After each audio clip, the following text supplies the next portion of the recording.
let's make a fortune. Whoever you are, wherever you're going, there's one rent-a-car company that has everything going for you, including low prices. We'll raise your standard and lower your cost. We have the ways to make you feel first class. Who else is a #1 club that lets you go straight from your plane to your car without stopping at the rental counter? For services and price, Hertz won't be beaten. So whatever you need from a rent-a-car company, there's only one company you'll ever need. We have the ways to make you feel first class. Love. Meghan and Harry's coats just turned back into a pumpkin. The honeymoon's over.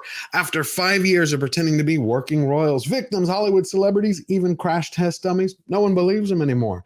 And now you got Walmart Wallace prowling parties alone while Harry's bouncing in between hotel rooms. So the couple let it leak that they're no longer going to be working on monetizing the monarchy. They're going to take on a new role and play the silent Sussexes. I'll believe it when I see it. But if my grandfather were alive today, he'd say, George, pigs just love mud. A tremendous labor of love.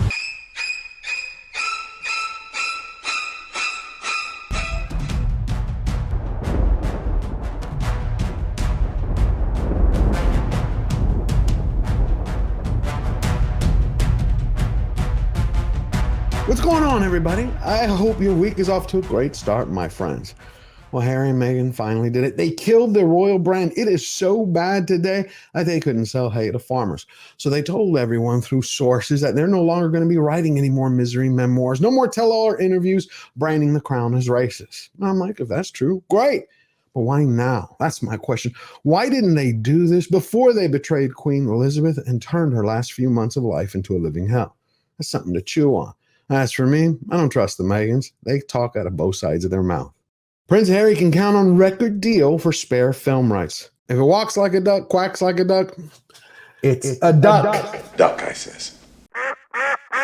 See, Prince Hairplugs and the Harpy, they're nowhere near done making money off the royal family's sweat and tears. Period. End of statement. This time out is only so they can rest their pitching arms so they don't get tendinitis when they want to get back to slinging mud. This is a break so the public can forget for a second who they are while they finalize a few backroom deals. The Duke and Duchess of Sussex are caught up in a wild bidding war over the sale of film and TV rights to his explosive autobiography, Spare. So let me get this straight. Harry and Meghan will no longer be talking about the royal family, but they'll just sell their stories to Hollywood, who'll make movies that malign the monarchy. Do I have it? Okay, got it. You know that's not how it works. So how dumb is Humi, Harry, and Woko Ono? I mean, seriously, they've already made fools of themselves. How did it get frost nipped? Why did you not take care of the royal jewels? So my Manpiece, my Johnson, my Wilson, my Todger, my Willie. How did it get frost nipped? Manpiece, my Johnson, my Wilson, my Todger, my Willie. How did it get frost nipped? But now they're trying to convince us that they know absolutely nothing about the internet, when every chicken under the porch understands that when Has-Been and Hertz try to peddle a story publicly, people immediately start jumping on the story to try to research the facts. And once they have them, they share them instantly with the entire world. It's just the way it works.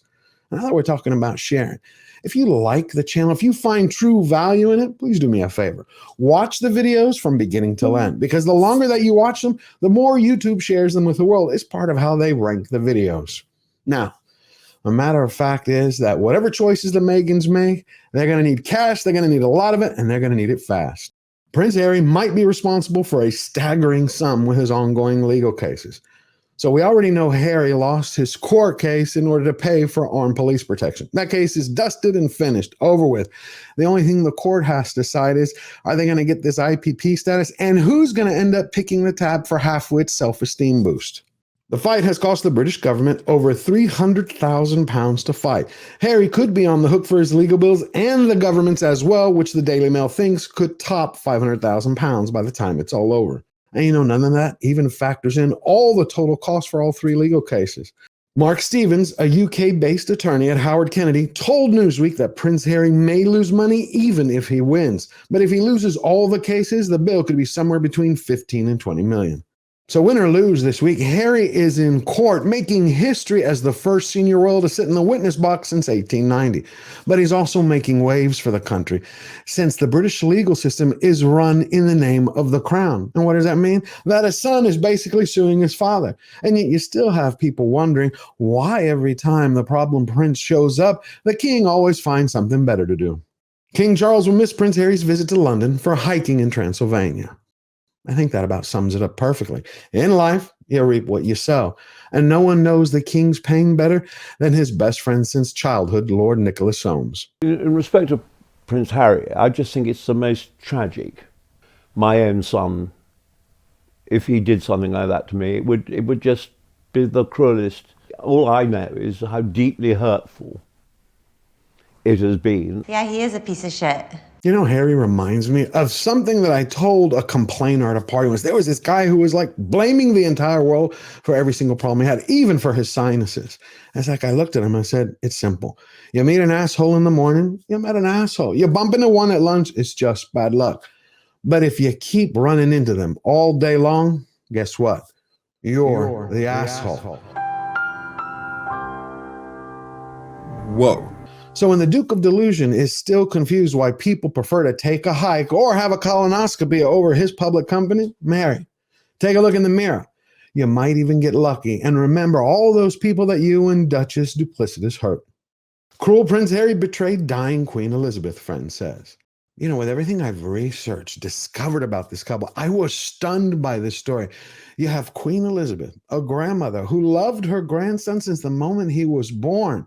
She was there for him unconditionally every step of his life. She handed her heart to Harry on a platter, and the Meghan served it up to charge admission just so people could watch it beat.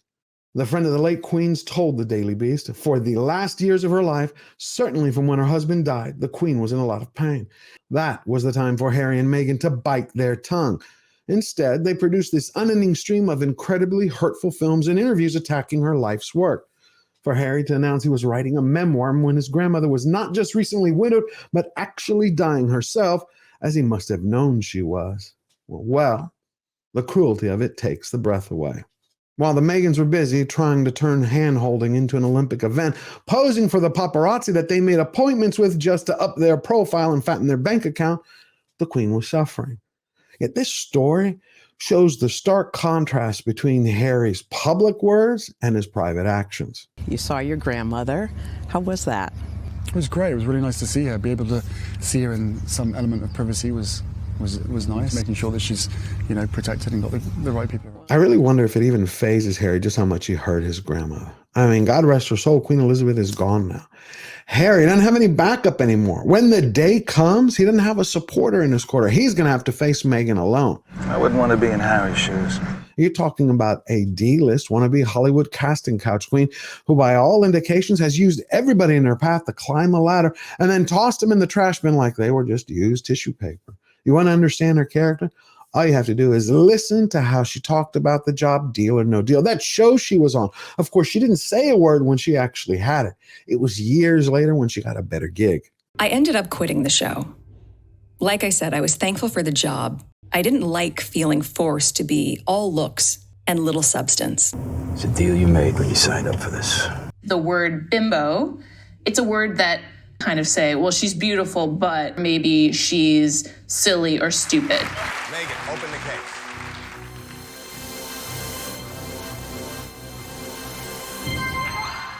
You know what's great is that Walmart Wallace was taken to school. She was given an education by an old veteran of stage and screen.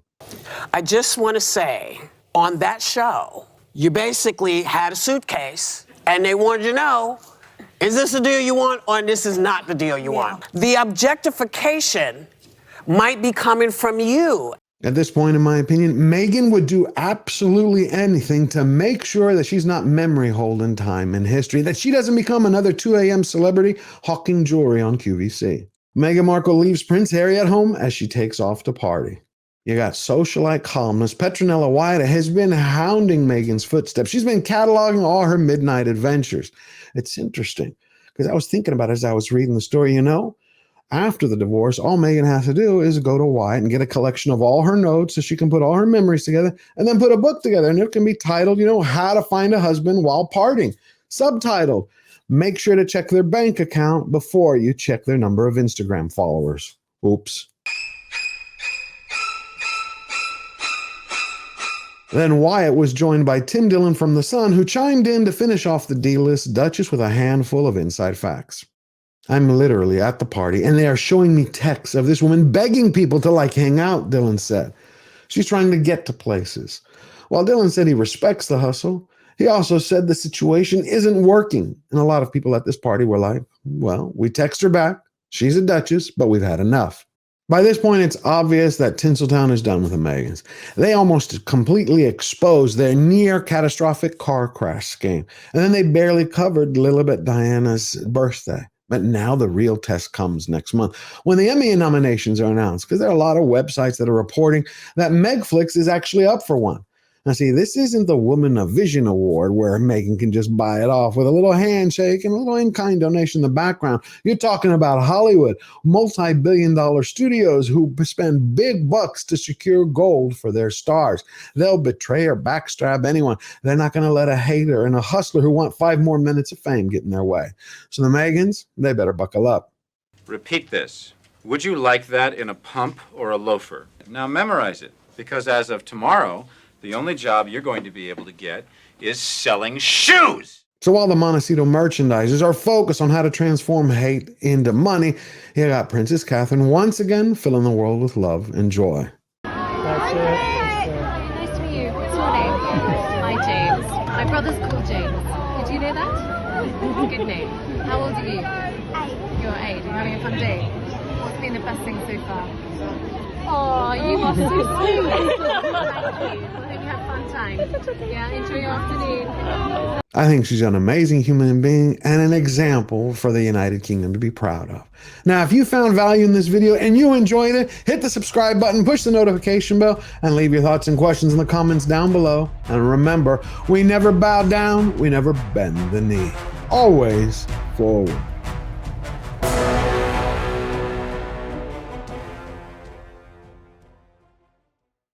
So my Manpiece, my Johnson, my Wilson, my Todger, my Willie. How did it get frost nipped? Manpiece, my Johnson, my Wilson, my Todger, my Willie. How did it get frost nipped?